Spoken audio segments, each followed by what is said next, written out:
What tribes offer dedication offerings on the second and third day? This is the question that we seek to answer today as we continue our verse-by-verse study of the book of Numbers on Walking Through the Bible.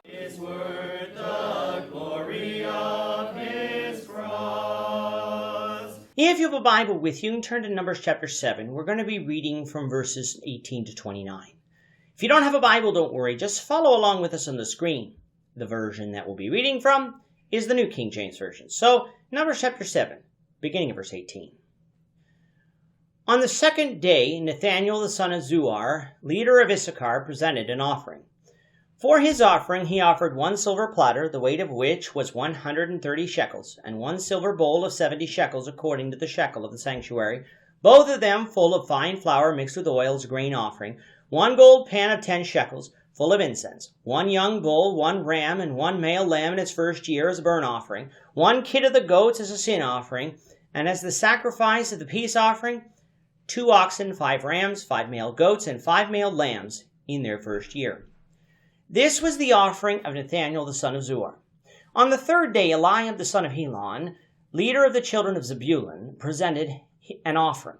His offering was 1 silver platter, the weight of which was 130 shekels, and 1 silver bowl of 70 shekels, according to the shekel of the sanctuary, both of them full of fine flour mixed with oil as a grain offering, 1 gold pan of 10 shekels full of incense, 1 young bull, 1 ram, and 1 male lamb in its first year as a burnt offering, 1 kid of the goats as a sin offering, and for the sacrifice of the peace offerings, 2 oxen, 5 rams, 5 male goats, and 5 male lambs in their first year.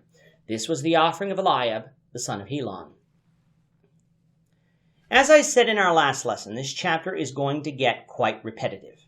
That's because the offering that each tribe offered will be exactly the same.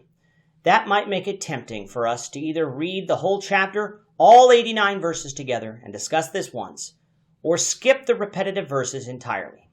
We cannot do that for 2 reasons. First, at the end of each episode, when I say that we will continue our walk through the Bible 1 verse at a time, I really do mean it. We won't be skipping verses or passages simply because of repetition. We'll try to glean more out of them. But why not simply cover more verses? Because copyright issues with the New King James Version mean I can only visually place a certain amount of it on the screen at any one time, how much being based off how long the total discussion is. And since I don't want to lengthen the time of each episode, for our analytics shows that that would be detrimental, we'll have to put up with some repetition for a couple of episodes. For this dedication sacrifice for the altar, each day 1 tribe would offer their set of sacrifices. The order was determined by camp, with the camp of Judah going first, then the camp of Reuben, then the camp of Ephraim, and lastly the camp of Dan. This order also matched the order that Israel broke camp in. That meant that the tribe of Judah went first, and Nahshon, the son of Amminadab, went first. The sacrifice itself consisted of 1 silver platter, the weight of which was 130 shekels, and 1 silver bowl of 70 shekels. Both of them were full of fine flour mixed with oil as a grain offering. Then you had 1 gold pan of 10 shekels full of incense, 1 young bull, 1 ram, and 1 male lamb in its first year as a burnt offering, 1 kid of the goats as a sin offering, and for the sacrifice of the peace offerings, 2 oxen, 5 rams, 5 male goats, and 5 male lambs in their first year. Notice that all of the major sacrifices were offered except the trespass offering, which was only offered when restitution needed to be made. For a more complete discussion of these sacrifices, we remind you that you can review Leviticus 1 through 7 using our podcast that can be found in the Leviticus playlist on our YouTube channel or on our website at eastendchurch.org.